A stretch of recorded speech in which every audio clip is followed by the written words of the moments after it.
ሰላም እንዴት ናችሁ? ሰላም ናቸው የቤተሰቦች? እኔ እግዚአብሔር ይመስገን ሰላም ነኝ። ዛሬ በጣም ቀላል በአጭር ደቂቃ ውስጥ የምንሰራው በአንድ ግብአት ብቻ ተጠቅመን የምንሰራው ለጾም አማራጭ የሚሆን መጠጥ ነው። ፈጣን ነው፣ ጤናማ ነው፣ በጣም ቆንጆ ነው። ቪዲዮውን እስከ መጨረሻው እንድትከታተሉኝ በትህትና እጠይቃለሁ። ቤተሰቦቼ አብራችሁኝ ቆዩ። ግብአት የምናዘጋጀው ሱፍ ብቻ ነው። ይህንን ሱፍ ተለቅሞ ተበጥሮ ታጥቦ ደርቆ የተቀመጠ ነው። አሁን ማጠብ አያስፈልገኝም። በደንብ አጥበን ከዛ ልቅም አድርገን አጽድተን በክዳን ባለ እቃ ውስጥ እናስቀምጠዋለን። ስንፈልግ እንጠቀማለን ማለት ነው። የምፈልገውን ያህል ሱፍ ከወሰድኩኝ በኋላ የፈላ ውሃ ውስጥ ጨምረዋለሁኝ። እናንተ ግን ከገበያ አምጥታችሁ ተለቅሞ ቁጭ ያለ ከሆነ አጥቦ መጨመር ይቻላል። እኔ መጀመሪያ አጥቤ አድርቄ አዘጋጅቼ ያስቀመጥኩት ስለሆነ እዚህ ጋር አላጠብኩትም ማለት ነው። የፈላ ውሃ ውስጥ ጨምሬ እቀቅለዋለሁኝ። እንደምታዩት መቀቀሉን የምናውቀው ደግሞ መብሰሉን የምናውቀው በጣም ጠቁርና ዝቅ ብሎ ውሃው ወደ ላይ ይንሳፈፋል፣ ሱፉ ወደ ታች ይሆናል፣ ጠቆር ያለ መልክ ይይዛል ማለት ነው። እንዲህ ሲሆን መብሰሉን እናውቀዋለን ማለት ነው። ግን በደንብ መብሰል አለበት። ያው ሱፍ ስለሆነ ከበሰለ በኋላ አውጥቼ ውሃውን የፈላውን ውሃ አጠለዋለሁኝ። እናጠለዋለን። መፍጫ ደግሞ በቤት ውስጥ ባለን መፍጫ እንጠቀማለን። እኔ ለጊዜው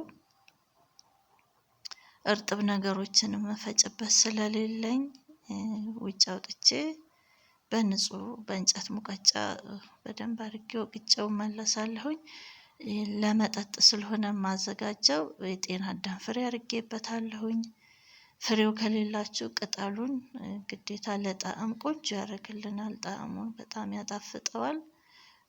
ወቅጬው በደንብ አድርጌ ውጭ አወጣሁትና እንጨት ሙቀጫ አለኝ በሱ በደንብ ቅጥቅጥ አድርጌ ወቅጬ ተመልሻለሁኝ። ይሄ አረንጓዴ የሚታያችሁ ከሆነ የጤና አዳሙ ፍሬ ነው። በጣም ነው የሚያጣፍጥልን ለመጠጥ ሲሆን።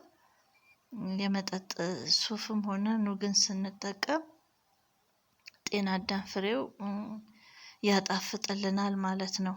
ለመልክ ደግሞ ቆንጆ እንዲሆንልኝ እርድ ጨምሬያለሁኝ። እናንተ ካልፈለጋችሁ መጨመር መተው ትችላላችሁ።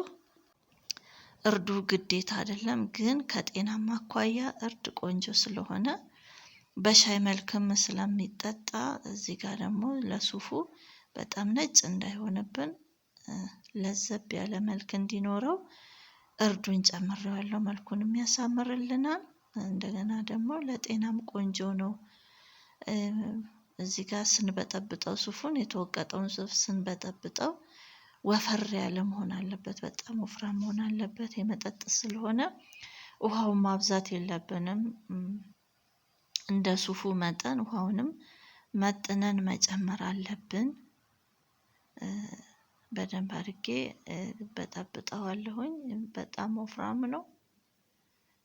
የጤና አዳሙ ሽታ እንዲህ ሳሸተው በጣም ደስ ይላል። ቆንጆ ነው። ይሄ በጣም ቀላል ነው።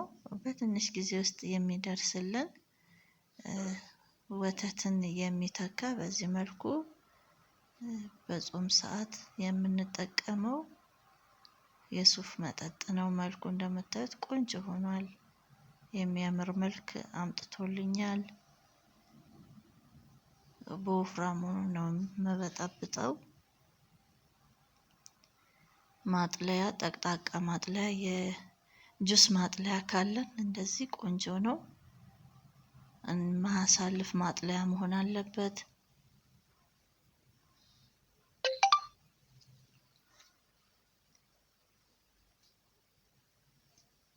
ጠቅጣቃ ማጥለያ ከሌላችሁ ደግሞ መልሰን መላልሰን ማጥለል። ንጹህ ጨርቅ ካለ በንጹህ ጨርቅ፣ ነጭ ጨርቅ ለምግብ ብቻ የምንጠቀመው የማጥለያ ጨርቅ ካለን በሱ መጠቀም። ይሄ እጥፍ ስለሆነ ማጥለያው አያሳልፍም።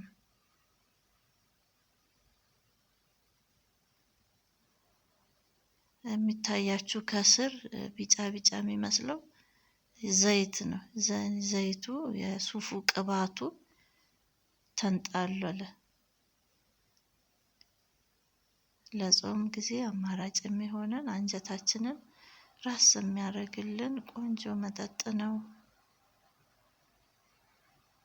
ሱፉን ለፍትፍት እንጠቀመዋለን። በዚህ መልኩ የተዘጋጀውን የሱፍ ወተት ለፍትፍትም በዚህ መንገድ ለፍትፍትም እንጠቀማለን። በዚህ መልኩ ቆንጆ መጠጥ ነው። እንደምታዩት ጤናማ ነው። ማንኛውም ሰው ሊጠቀም የሚችለው ማቀዝቀዣ ውስጥ ትንሽ ሰዓት አስቀምጠን ቀዝቀዝ ሲልልን ከምግብ በኋላ የሚጠጣ ከምግብ በፊትም ቢጠጣ እኔ ሞክሬዋለሁኝ። ምንም ጉዳት የለውም። ቤተሰቦቼ እንደወደዳችሁት ተስፋ አደርጋለሁኝ። እናንተም ሞክሩ ትላለሁ። በሌላ ቪዲዮ እስከምንገናኝ ድረስ ደህና ቆዩኝ። ቻው።